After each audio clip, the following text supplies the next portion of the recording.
Oye, así es, así es. Sorprendidos, hola a todos, ¿qué tal? All English viewers, please hold. We do the intro in Spanish and then we switch it up to English with the guest. ¿Cómo están, banda? ¿Qué pedo? Yo soy Padre de la Gema. Estamos acá, Ciudad de México, LG Fantasy, el podcast de la Gema, episodio 44. Dos cuatros, pero no hay ningún 8.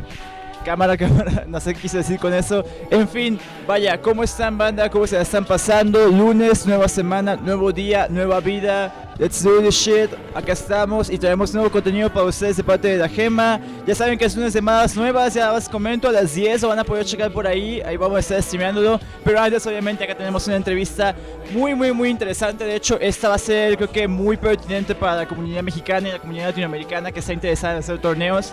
El día de hoy tenemos a Reno, tenemos a Will, un buen chico que tal vez no lo conozcan per se, pero en realidad sí lo conocen porque él fue parte del staff que organizó Royal Flush, el torneo nuevo. Así que vaya, yo sí les recomiendo que lo chequen porque si te interesa el torneo, si te interesa, vaya, por ejemplo, no sé, hacer algún tipo de torneo, algún tipo de weekly o algo así, quieres empezar a crear cosas para tu comunidad, pues este puede ser interesante información que puedes tener de parte de una persona que ha hecho algo muy chido. Así que le vamos a marcar a Reno, le vamos a decir de qué onda, cómo estás y que nos dé un poco de su sabiduría para tener este genial contenido para ustedes. En fin, saludos a todos en el chat, saludos de acá, ahí te veo, saludos brother, todos que están por ahí, cualquier cosa nos pueden decir ahí en el chat, si el video está bien, si el video está mal, si el audio está muy fuerte, si no se escucha, todas esas cosas, ya saben que siempre son bienvenidas para mejorar el stream para ustedes, entonces ahí nos pueden escribir en el chat y eso a ver sin ningún problema. También recuerden que esto va a estar en YouTube. Tenemos los videos de la semana pasada ya disponibles en el canal si lo quieren checar. Estamos muy cerca de los 100 subs en YouTube, así que estaría muy apreciado si lo pueden hacer. También estamos muy cerca de los follows en Twitter, 100 follows en Twitter, así que si quieren ahí apoyar la Gema Crema ya se la saben. Y bueno, los subs no tengo que decir, tampoco quiero ser tan cerrado ahorita, mejor después de que hablemos con Reno. Le voy a marcar ahora, así que bueno, banda, prepárense, lleguen a sus compas que está a punto de comenzar la entrevista con Reno, organizador del Royal Flush. Tips para la comunidad que quiera hacer eventos acá en Latinoamérica. Topen esto. Let's do this.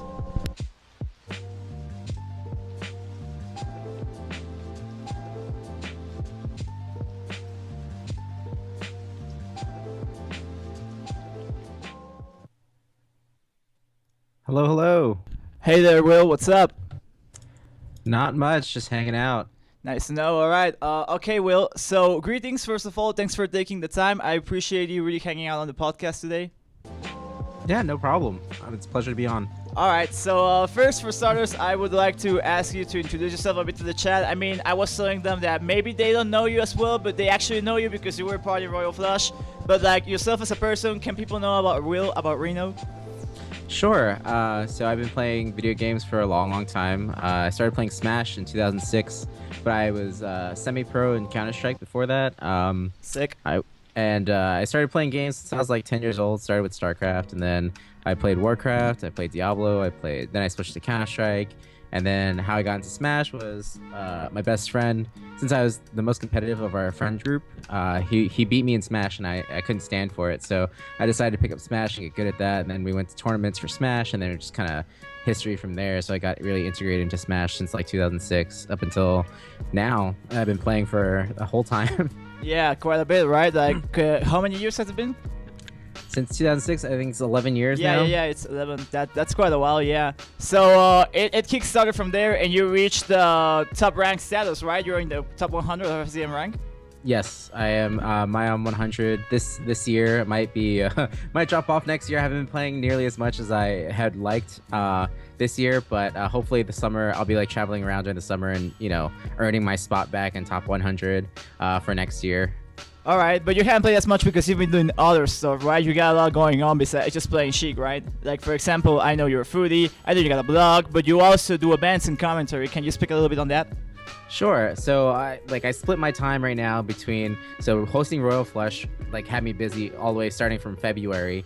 So right after Genesis, I was getting things together for Royal Flush, and then that took about 3 months. So I'm a foodie and I cook, and I post photography for my food, and I also play Overwatch competitively. So that and doing a part-time job all together has been really busy. Couldn't really travel too much, but I slowly, at least during the summer, there'll be a little bit of a lull now that I have Royal Flush behind me, I'll have more time to play.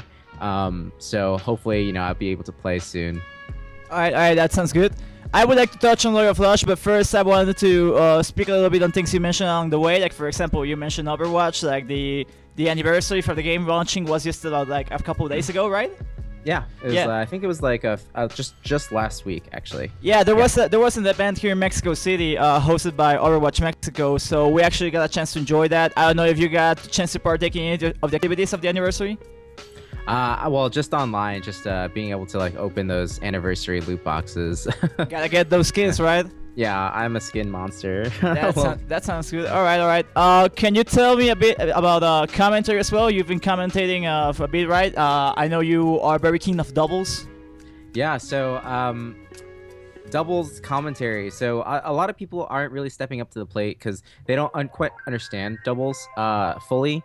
And I feel like I have a lot to contribute when I do commentary for doubles. So I took it upon myself. I was like, you know what, like I could be playing. Well, depending on how well I do, I usually play until I'm out and then I do commentary for doubles.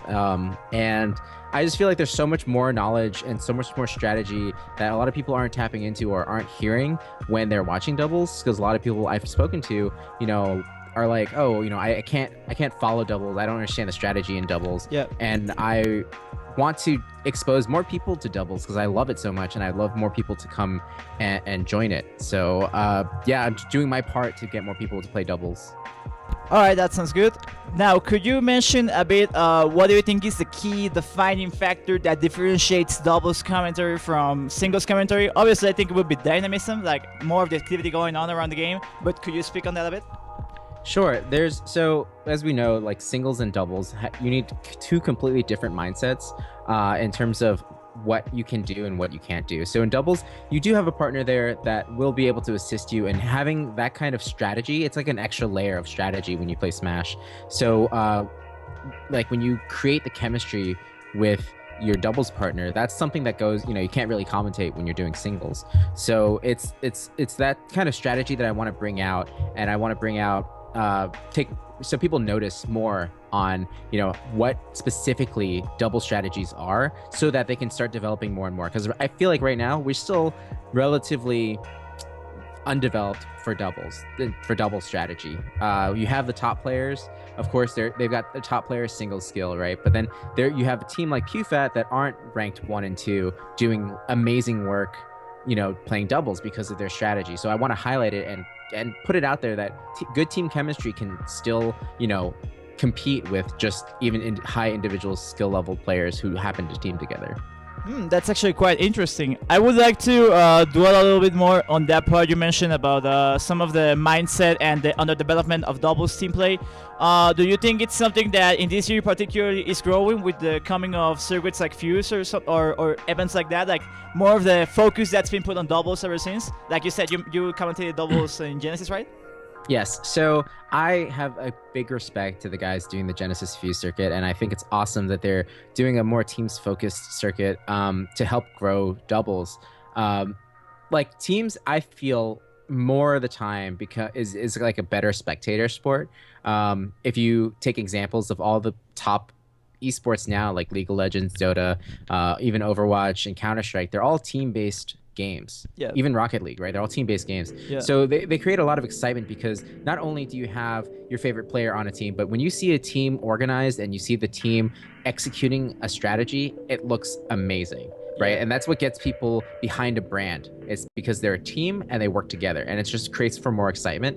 And I feel like if you get more static team partners, like PewFat, like the Grab and Go, Moon and DJ, like the UGS brothers, when you have and Left and Ice, when you have like steady teams like that, you create such an amazing dynamic, and you get to root for two top players that might not individually make it into top 8, but together they're creating something new and something special. So it's just having more team chemistry and more to work on there is just building out something more exciting.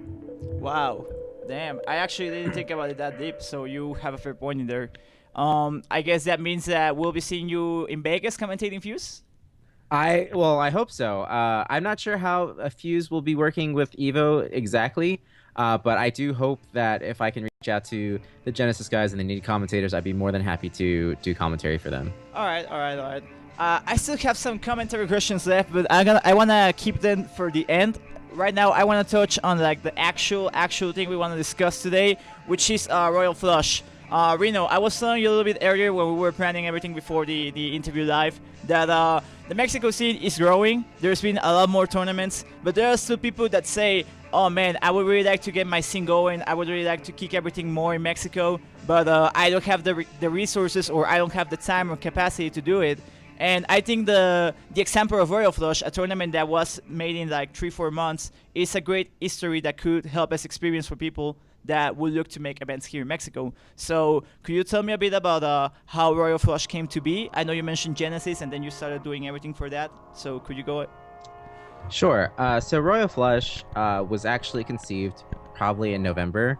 It was kind of like the way that it's conceived wasn't the fact that I, truthfully, it wasn't all of a sudden I woke up and said I want to do a tournament. A company approached me and said they wanted to do an event, and they wanted to do a Smash event. So I was like, yeah, I'll sign on and do the best that I can. So they gave me full power in terms of what kind of event I wanted to produce.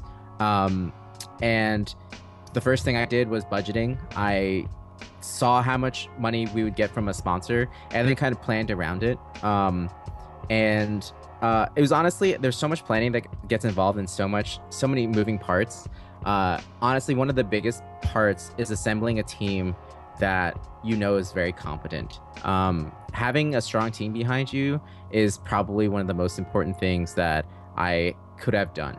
Because by the time the event actually rolled around, because my team was so amazing, it felt like I wasn't doing much at all. Truthfully, I was blessed with a team. So honestly, finding hardworking people that you can fully trust, that is one of the, I would say, biggest successes of Royal Flush. Next up is meticulously planning and overseeing everything, making sure you're really putting in time before your event to make sure everything is going to go off without a hitch. In terms of where you're getting your equipment, how many players are coming in, making sure your players that are international who are flying in are going to be set, communicating, just constantly advertising, constantly pushing, and finding the right people to advertise for you. For instance, I reached out to Mike Hayes and to Alex19, to local streams, because I know those guys are the main people that can reach a lot of other people and bring them in. So there's a lot of partnerships that happened with local TOs in New Jersey, because I know a lot of New Jersey people are missing out on a great tournament because before it was an Apex there. So there's a whole slot of missing majors in the East Coast. So I brought it there. I filled a void, and it was just seeing what's missing and then putting it there, putting all your effort in. It took, I would say, a lot of time to micromanage everything before the date came. I was actually so stressed out. I started having really bad stress streams, thinking that it was going to be really bad, because I was managing it from San Francisco, so that's all the way 5-hour plane ride away from where the event was going to be. So not being there firsthand and still organizing it was pretty tough but putting trust in my people that I worked with was really important. All right. And yeah, I'm just going on and on about. No, don't worry about it. Everything seems really good about what you're saying. I would like to go deeper into some of the points you mentioned right now. Like, for example, yeah, for sure, that's a must. You must have a team. You can do everything by yourself, of course. But I would like to know, not an amount of people, but what are the key roles you're looking for when you're making a team? I need to have one of these, and one of these, tasks and duties that people must do. What are you thinking some of the roles that must be in place when you want to make a team for an event like this? So the top people you need. So as a tournament organizer, you can do both, do your event as a whole, and also do the main TO for one of the games. I personally, so I was the event organizer. I really wanted to offload all that extra stuff so I could focus on making the event great onto my 2 TOs. So I have one for Smash 4 and one for Melee, because those are the 2 games that I had. 2 trustworthy, great reputation. Everyone knows Nintendo, everyone knows Tantalus for Smash 4. So I had two very like well-known and respected TOs handling pretty much almost all the aspects of the bracket itself, from seeding to generating the bracket to making the pools to making the schedule. They were in charge of that. I also had a volunteer coordinator, two volunteer coordinators actually. So those guys pretty much from start to finish handled all the people who wanted to or were able to volunteer. So they coordinated with the volunteers, and when they would run into something like, oh, what should we give the volunteers? Then they came to me, the event organizer. So having the volunteer coordinators is really important because there's so many moving pieces when you talk about volunteers. It's best to have, be able to delegate to somebody else and be able to manage those volunteers, because then from there on, they also hired senior volunteers to handle the volunteers. So having a hierarchical structure is really helpful, because once you make clear the structure, everything that should run on the next level and the next level and the next level will be structured, and we'll have always someone to report to. So you don't always have to funnel all the way back to one person. Those other people can make decisions as well. Okay, all right, that sounds good. So you got the main dude, like the event organizer, at the top of the hierarchy. Then Yes. you go with your main TOs, one for each game, or depending on how many games you run in a tournament. Yes. And then you got your volunteer coordinators, and then you got the volunteers themselves, right? Yes. Is And there? then- Yeah, go ahead. Oh, there's also the commentary coordinators, and then off to the side is the stream. So once you have your stream up, so again, it's important not to take on too much as the event organizer and being able to delegate, because if you take on too much for yourself, you'll really start misstepping and kind of being confused as to what's going on to what. If you trust somebody and they have a good rep, it's best to put your faith in them. Honestly, micromanagement was really just for the outside factors, getting the equipment on time, making sure the venue is set up, talking with the sponsors. Everything else I left in the hands of my streamers, my commentary coordinators, my TOs, and having full trust in them is really, really helpful. It took so much extra off of me because I know I could trust them. Yeah, all right, that sounds good. Okay, so you mentioned the roles of the event organizer, so I don't have to go on that. But I would like to ask, for example, now when you had to go ahead to make the event and you had to approach sponsors and people to promote the event, given that Royal Flush is the first time it's done, what are the key factors you're looking to promote your event that will appeal to brands and whatnot? Because that's one of the main issues that people have.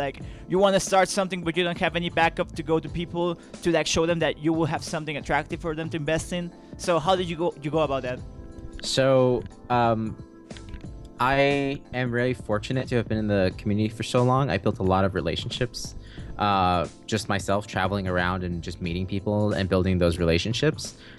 So I pretty much did just that. Because I have it's almost slightly unfair for anyone who's trying to get in, but if you cultivate relationships with top players and kind of entice them to come, as crazy as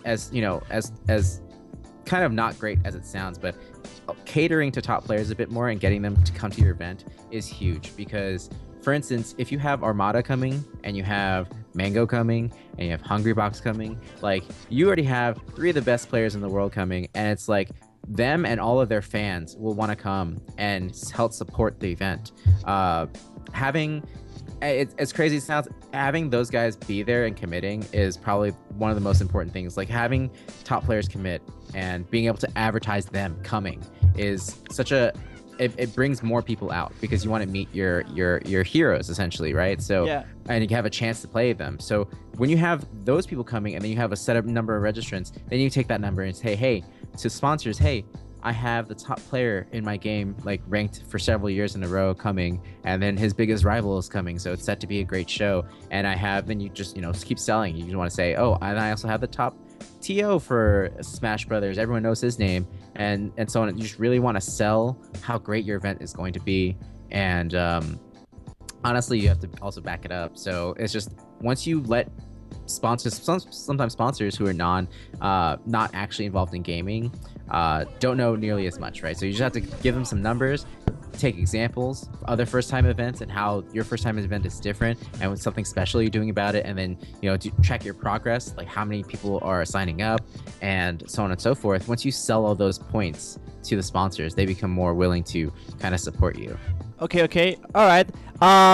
I would like to talk on metrics. What are certain key stats that you think will be useful to give sponsors? Like, for example, you already mentioned that, like, the key factors, like telling them about the players, like the top talent that's going, logistics wise and player wise. But, like, for example, you can tell them about the stream, right? What are some of the numbers? Not the exact numbers, but what are, like, the stats that you should be looking forward to telling them about? So top stats I would say is like minutes watched per your like previous event, because I know you guys do also host events. So if you guys had streamed, you want to do your total minutes streamed, your total number of uniques, your peak, your you also want to sell them on what your talent is bringing. So for instance, Armada is bringing this many Twitter followers, Armada is bringing this many Twitch followers, his peak uniques, because all his fans are going to be watching, Mango's fans are going to be watching, Mango's Twitter's followers are going to be watching, all these people that you can sell on, because the top talent is coming, they're bringing their social media clout, and you're able to sell that for your event because they're coming to your event. So those are probably the key things you want to push to sponsors. That's crazy, man. I didn't think about it that way. Damn, man, you're sharing the knowledge. All right. Now, I want to go into, consider this when you mention reaching out to top players, because I think that's a good way of looking at it. Going to the top players, going to the top talent in the scene, and then using that as well to sell the event, to promote it.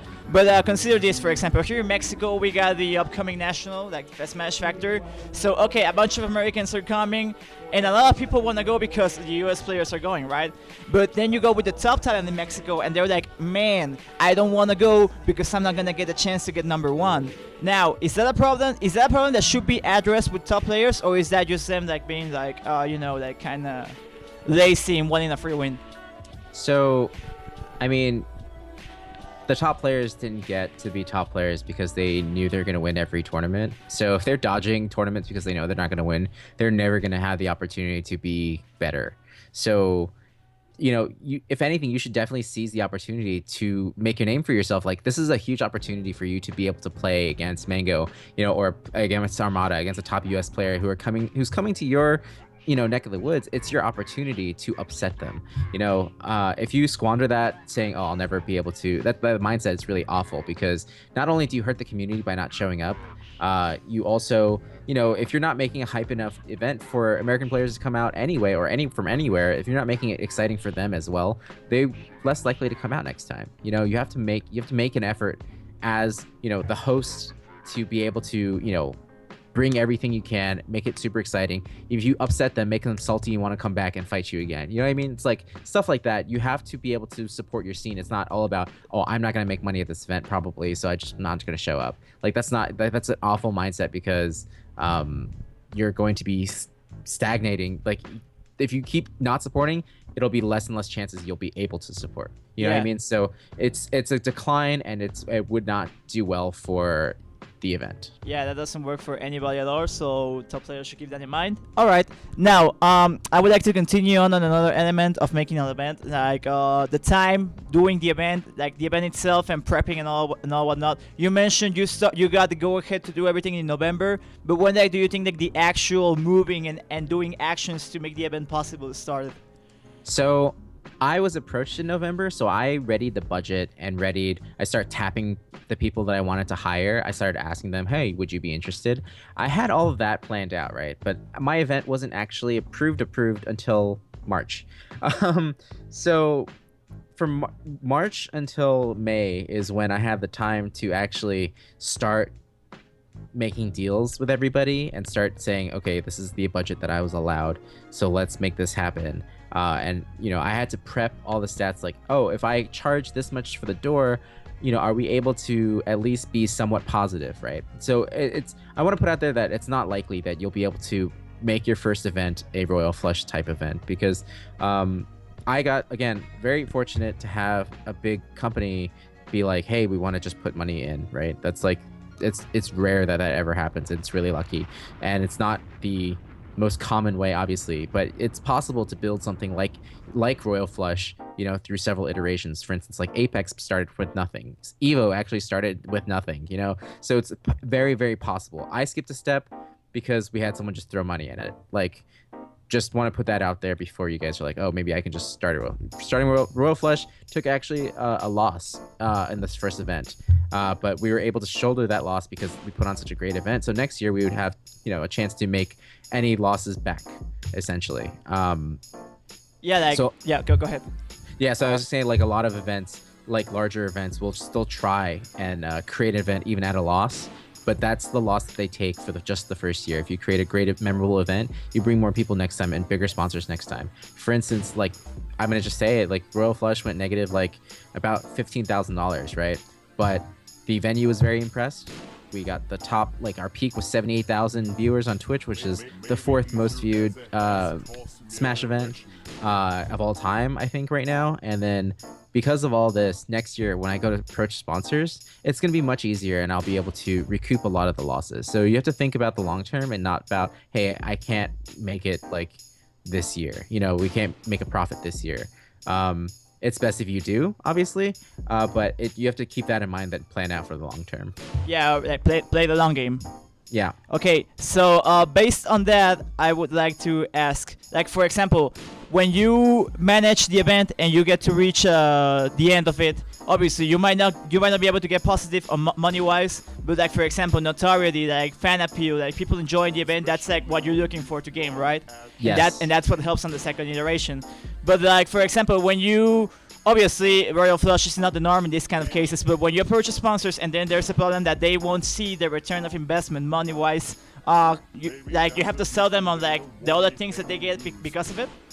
Yeah, so you're pretty much selling to them the amount of exposure that they can receive, right? So you're selling peak 78,000 viewers, right? That's 78,000 people. They probably won't even have to. It's like a small portion of their marketing budget. So if someone, let's say, like Red Bull, right? Red Bull has a pretty large marketing budget, I would say, right? Because they're such a huge company, they constantly get their name out there.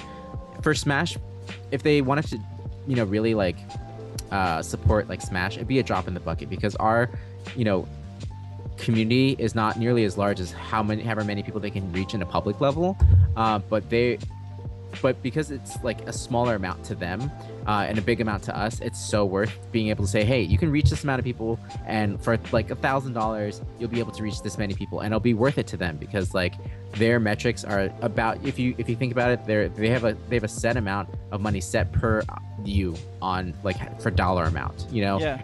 and making it really worth it for them is probably super key. Okay. All right. What type of companies do you think you should approach when looking for sponsors? Obviously, like food, energy drinks, those are like the main goals. But any other that you wouldn't think about that you maybe touched or considered? So, well, first of all, if you want to definitely reach out to any sort of local gaming shops that might want to support and put a booth at your event. You definitely want to do, the sports drinks, food events, or food that related to, gaming. You want to do any sort of equipment peripherals. Like, it's really difficult for Smash to do it, but if you can get like maybe sound, like Astro Gaming or any other sound headsets or like monitors, like for Smash 4, you want to see what equipment do you usually use, and hey, do you think you can get someone to provide it for free? Okay. Or you can do like non-endemic, which is non-related to gaming. You can be like, hey, well, I'm gonna have about like 1,000 people at this event. Do you want to put your booth there? Do you want to advertise your new game? Do you want to advertise, these are the amount of people who are going to be in this place and looking at whatever it is that you want to sell them. So it doesn't always have to be related to gaming, right? You just sell them, hey, look, this many people is going to be here and these many people are going to be watching on stream. For a smaller business, it might be worth it to them to reach that much of an audience. You know what I mean? So all right. Okay. Sounds good. So basically, we're talking about who to approach and then what you're looking for when you're starting up with the event. Of course, first time might not be good money-wise, but you're getting something else that will help kickstart the second version. I think the same thing happened to Shine, right, last year? Yes. So Shine, they invested a lot of money in bringing a lot of top players out, and then they their venue was incredible, and their main focus was creating a good experience for their attendees. So now this year, a lot of people are just going back on their own. Like a lot of top players are going back on their own dime, and they are not nearly having to put as much into advertising as they did the first year. So Shine has established itself because the tournament ran really smoothly. The venue is beautiful, the area is beautiful. Once you get people there and you create a great experience, they'll want to come back on their own, which is, the goal for any sort of event. You want to create a good experience, be less worried about money at first, and then it'll gradually come back when you put on multiple good events. All right, okay. We're reaching the rated parts of the interview, Reno. I just want to know before we continue, do you still got like 10-15 minutes to spare? Yeah, sure. Okay, all right, okay. Now I want to continue on, and I want to ask you, Reno, what do you think? Of course, Royal Flush was good because it had a lot of money backing it, but despite that, there still was a 3-month gap to promote it, which usually isn't the norm. You want more time, you want obviously invest more duration in what you're promoting in the event. But like, for example, what do you think are the key elements or the things that came into play to make Royal Flush become what it was? Because of course you can have all of that money, but it won't necessarily mean it will end up like Royal Flush. So I think certain things came into play to make it like that. What do you think those were? The venue itself, because it was a casino, a lot of our over 21 players were able to do something else in the casino resort, because there's so many other things to do. So I could speak from personal experience, going to a lot of events. If the area where the event is held is not exciting, there's nothing else to do except to play Smash Brothers, it can get really boring, right? You can only play Smash for so many hours in the day. Yeah, you can have really a high passion for it, but if you need something else to do in your downtime, it's good to have other activities around where your venue is located. So venue location is super important, or activities around the venue to do is super important. Everyone loved it because, to say the truth of the matter is, like, there was alcohol ready available in the casino area. There was food within walking distance, really short walk. There are other things to do in the area, like going to the movies. In the same venue, you can again, like food, and there's other like entertainment there. There's a club on site, or there's a club nearby. There's more than just Smash. As crazy as it sounds, like you want to put on a good event, but having great things around the event is super important. That's up to your venue location choice, and finding the right time of year to do it is also another really important part, because if you're like doing it in the middle of summer Smash, right, like it's difficult because there's maybe like a higher travel rate and it might be more expensive for other people. Finding a lull where there isn't, where travel isn't nearly as expensive that time of year, or if people aren't going to school that time of year, or it all factors into how your tournament will turn out. So for instance, Mother's Day weekend, it wasn't that great of a turnout. Like, we could have gotten the amount of like promotion and the amount of like how great the venue was. We could have easily hit like 800 people had we advertised earlier, and if we changed the date to like not a holiday, for instance. There's so many small things like that can affect like up to like 50 to 100 players not being able to attend. So it's like finding that sweet spot and then being consistent with it.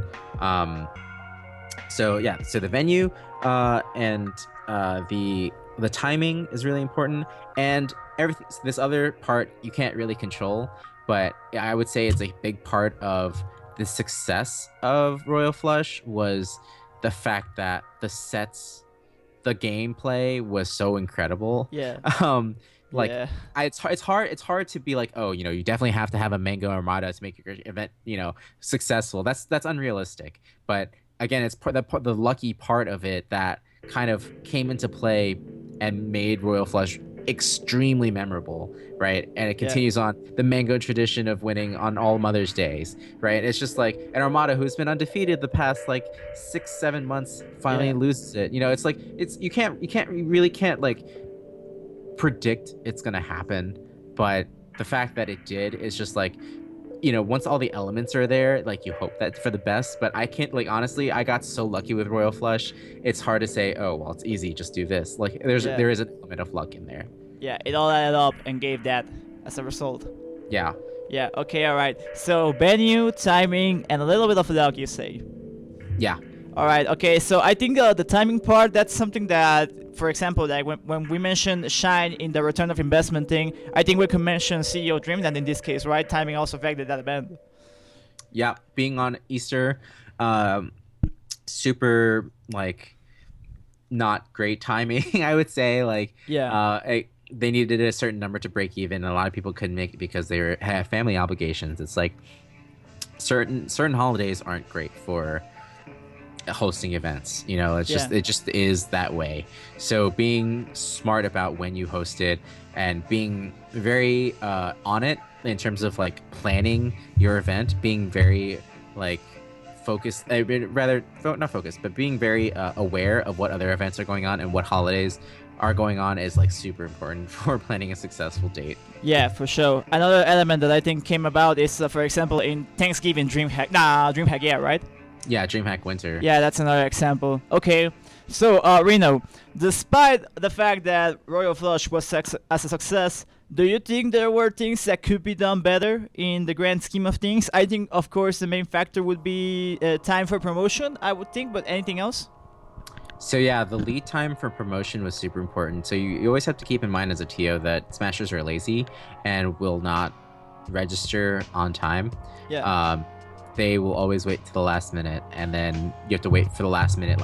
So there's like late registration, there's like late registration. Yeah. Like honestly, preparing months and months and months in advance, like only goes up to a limit. I would say, in my honest opinion, I feel like, and I only had 2 months, so I think having maybe a 4-month lead will be perfect.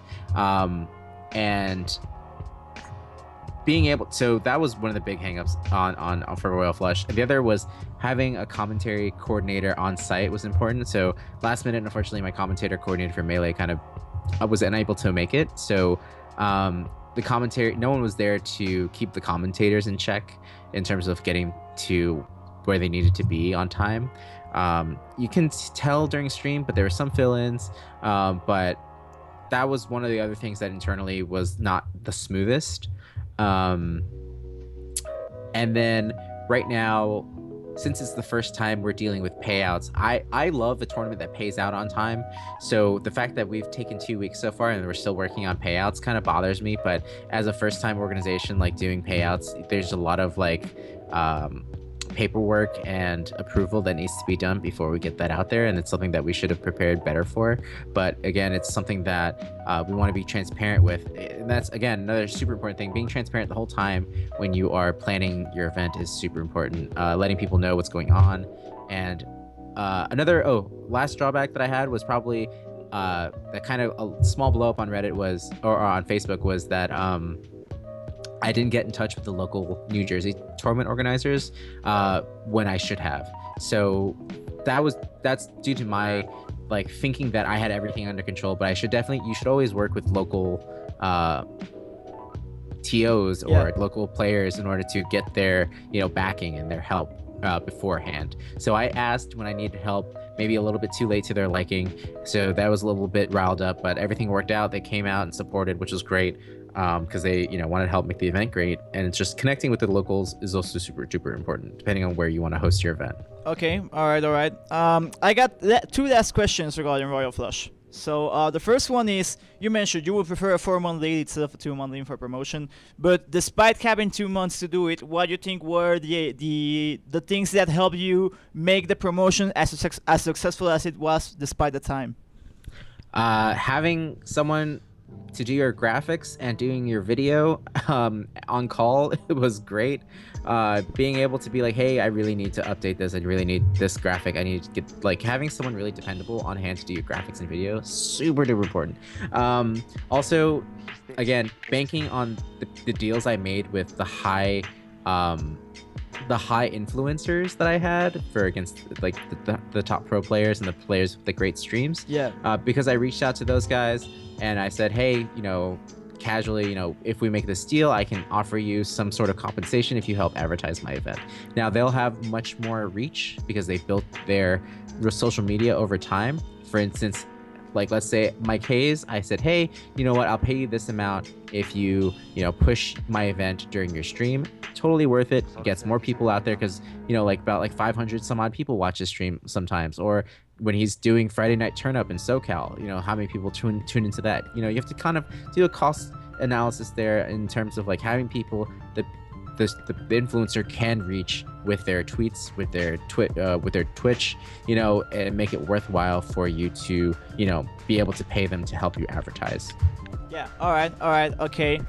My last question would be regarding well, first of all, before I say my last question, I want to give the time to everybody in the chat to make your questions to Will. If you want, like, if there's anything we haven't touched upon, now's the moment. I'm gonna say it in Spanish just in case, Reno, just a moment. Sure. Si hay preguntas para Reno, si hay preguntas que quieren hacer respecto a cosas que hemos tocado, ahora es el momento, banda, en el chat puede ser. Vaya, ahora es el momento, cámara. Okay, Reno. Now, here goes. You gave really concrete examples about the things that we discussed, like for example that Mike Hayes thing, reaching out to sponsors and whatnot, going positive or going negative, things like that. So I really appreciate that. Now I would really like to talk about all of the elements that we've discussed. Are these going, like, compensating the people in the event is going on despite, like, for example, issues with payouts? Like, well, not issues, like more so like how you're managing the accounting for the event. Is that all like something that you must keep in mind before you're going negative in the event, or how should you manage it? You should always be ready to take a loss, essentially. You have to be okay with investing a certain amount of money, which is why budgeting was so important, right? Having our budget approved.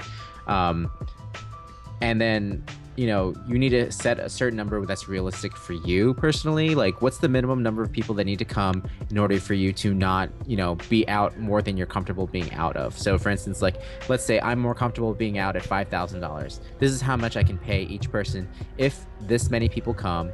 And the minimum this number of people need to be here for me to lose $5,000 and still pay everyone somewhat of a fair wage, right? So it's all calculated into how you manage your entrance fees and how many people you're predicting to come.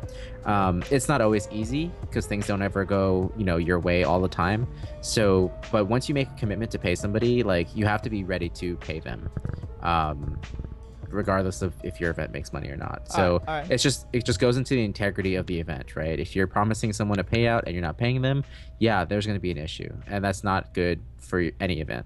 All right, for sure. Okay, and as follow-up to that, touching back on commentary, we had a series here in La GEMA in the podcast where we talk with commentators about how to help people with commentary, same as we're doing right now with tournament organizing. But when we talked with American commentators, like for example Phil, we were talking about compensation. Like for example, this year it has become like a must that you have to pay your commentators. But like here in Mexico, things are different. So considering, like for example, when you started out, imagine Mexico is the same as right now. So Mexico is just starting out in Smash. What do you think are the key things people should look out for in terms of what commentary and organizing or doing stuff in Smash in general regarding compensation?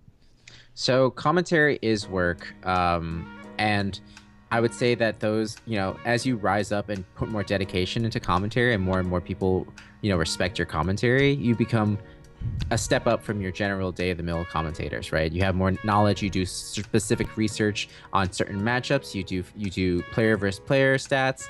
Like, once you bring something special and extra to the commentator for commentary, you become one step above, and then you deserve for something for your hard work, right? Once those commentators stand out, yeah, you should definitely compensate them in some sort of way, whether it be venue repay or free entry to something, or even just being able to offer them maybe a meal. Just start small. It doesn't have to be large to start off with, right? Until you make it to that kind of like level of commentary that becomes noticed on a larger scale. So people like Homemade Waffles and Phil, they are homemade, like, anyone in our community who knows Homemade Waffles and Phil, right? Like, once you become larger and larger, yeah, you definitely expect more in compensation because you're bringing your brand and your level of professionalism and charm and everything you bring with commentary to your work when you commentate a tournament, So I would say you have to do your best to estimate a value of a commentator. Like, are a lot of people responding well to that person? Are people really enjoying it? Are are they going to tune in and watch just because that person is commentating? You have to consider all those things and see if they add to the stream, add to the commentary, add to the game. Do they making a regular set look more exciting? They're bringing more people in. You know what I mean? So it's stuff like that. Okay. All right. So well, Reno, we're wrapping up now. I just want to say, Mexico's growing, more things are happening, more events are popping up, more people are stepping up to commentary. So what would be your words to all the people who are trying to start, like for example, making tournaments, start casting, keep grinding and hustling the way in the Mexican esports world and Latin American as well? What would be some of the things that you think people should have in mind? It's definitely not easy. It's definitely not going to be overnight, and definitely have to stay humble. And work. It's really hard to succeed in esports right now, and that's just the truth of the matter. And I just want to take a quick example for someone like D1, one of the most known commentators in Smash, period, right? He worked, and then he also worked and went to events for free and just put himself out there. He went there and said, hey, I'll do commentary, no problem, just put me on the mic. He gained all that experience, he gained notoriety, he just out there grinding until people recognize his face, that he's done good commentary, he's done his research. Him and Prague together, they started just going and grinding. It never happens overnight. It took him about like a year and a half to 2 years before he started getting paid to do commentary, right? Until people really started liking his stuff and flying him out to do commentary, and then start paying him more. And then it was like him, he's like working 2 or 3 jobs, right? He's working to make money for himself to live, and then he would work for free to do commentary. Not to say that everyone should be expected to work for free, it's just the route that he took, right? Yeah. It's just how much work are you willing to put in, and how hard are you willing to work in order to get what you want, right? It's not going to happen overnight, is what I have to say, and it's not easy at all, but it's super rewarding once you get to that level. Yeah, for sure. All right. Okay. So, well, now before we wrap up, I want to give you the mic, Reno. I want to give you the space to, do your shout-outs if you want to mention where you're going, where people can follow you. People in the chat, now is the moment for any last-minute questions. Gente in the chat, preguntas ahora. Vamos a acabar. So, Reno, go ahead. Where people can follow you. You could follow me on Twitter. I'm at RenoNY. RENONY on Twitter, and I also have an Instagram where I post a lot of food pics, also at RenoNY, and follow my Twitch, RenoNY. It's pretty much the same all around. It's much easier to follow everyone. Everything that I have is just RenoNY. I'm going to Battle of BC this coming weekend, and I'm going to be teaming with the Moon. I hope you guys tune in for that. It's my first time in Canada, so it's going to be pretty fun. So I also do Overwatch streams every now and again. I'm top 500 support player in Overwatch. If you guys want to check that out, I stream pretty irregularly, unfortunately, but I do stream. I have some VODs on my channel if you want to check those out. I think that's about it. I hope the best for Mexico's growing scene. I hope everyone keeps grinding and creating and making your scene better. No tournament really started out with such extreme success. It all starts kind of like somewhere. And Royal Flush, honestly, I want to just tell everyone that I got really lucky, and it's not a standard turn of events, right? Yeah. It's not standard at all. So don't be upset if your first event is not a Royal Flush, and don't be upset if it's just kind of doing well. You have time to improve, take feedback positively, and keep a good attitude. Okay, all right. Well, man, those were some really, really deep knowledge nards, man. I really appreciate you taking the time for sharing them with us. I just want to read out for you real quick some of the comments that were in the chat. It's just two. First of all, Takai, a guy from Monterrey, where Javi's from, he mentions, I don't have any questions, but thanks a lot, Reno, for taking your time to do this. And then there's another guy, Montanivel, asking if Westballs is coming to Factor. Neither you nor I can confirm nor deny that, but I want to ask you, are you coming to Smash Factor? Would you like to come to Mexico, man? I can make the moves, man. Whoa, I've never been to Mexico, and I think that's something worth exploring. Well, I guess we should stay in touch then, my man. Yeah, absolutely. Yeah. All right. Well, man, Reno, Will, I really appreciate you taking the time to do this, man. Thanks for sharing this knowledge for us. I'm sure many of us will take it to heart, and we're watching this video over and over again to know how to make great events like Royal Flush, and maybe get some of that little luck of yours, man. Yeah, I wish you guys the best. Yeah, thanks a lot, man. Really appreciate it. So I think that'll be about it. If you want, I can hang up now. Yep. Have a good one. Thank you. All right, later, man. Be well. Peace. Peace. Shit. Ahí lo tienen, banda. Reno, NY. Sigan a ese homie. Ahí está. Lo pusimos en el chat. Si lo quieren topar. I want to thank everybody who watched. That's an English viewer. Really appreciate it. If you guys like the content, feel free to give a follow. So yeah, that'll be about it for the English. So if you guys want to watch more, we got the Mariwas interview on Wednesday, 9 p.m., 10 p.m. Central. So be sure to look out for that. Gracias, banda, a todos que vieron por acá, se les agradece, te cae, muchas gracias por todos los comentarios que has dado, también me quiero mandar a todos que están viendo por ahí, ustedes están en el chat, sabes quiénes son, así. Saludos, banda, por este comentario. Ok, bueno, pues esto cabrón, la neta, o sea, bastante y muy fructífera información de parte del buen Reno. Espero que la banda que organiza torneos acá o que se interesan en hacer nuevas movidas, también comentario aparte, o sea, puedan obtener mucho de conocimiento de su parte, entonces, estén ahí al tanto. Voy a tomar un poco de agua.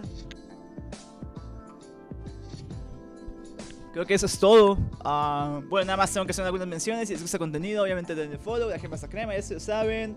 El miércoles tenemos la segunda parte de nuestra entrevista con Mariwa. Si quieren ir topando eso, con subtítulos en inglés, obviamente para toda la banda americana que está topando esto. También, obviamente, tengo que mencionar el Galaxy que está por aquí. Lo pueden ver aquí en la esquina superior izquierda del slide donde estábamos platicando con Reno. Galaxy G, 24 de junio, pueden ir. El próximo Shuffle va a dar entradas. El Galaxy va a dar entradas a Smash Factor. Así que vaya, ahí está, banda.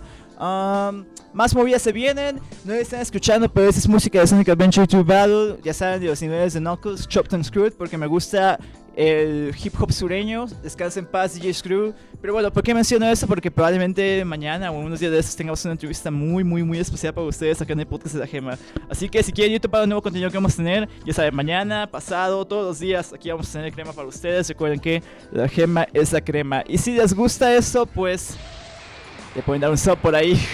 Si quieren, vaya, se agradece. Eso yo ayuda a continuar haciendo movidas. Pero bueno, o sea, vaya, la forma en cómo nos pueden apoyar no importa. La cosa es que estén aquí viendo y se agradece. Cualquier cosa que puedan hacer, cualquier cosa que quieran que salgamos por ustedes, nos pueden comentar, nos pueden escribir. Si quieren estar en el podcast también. Así que bueno, creo que eso es todo por mí. Voy a poner alguna canción para ir terminando esto.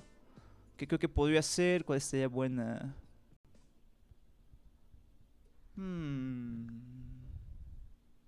Oh, ya sé cuál. Perfecto. Ok, sí, los dejo con este track, Funeral, cámara banda.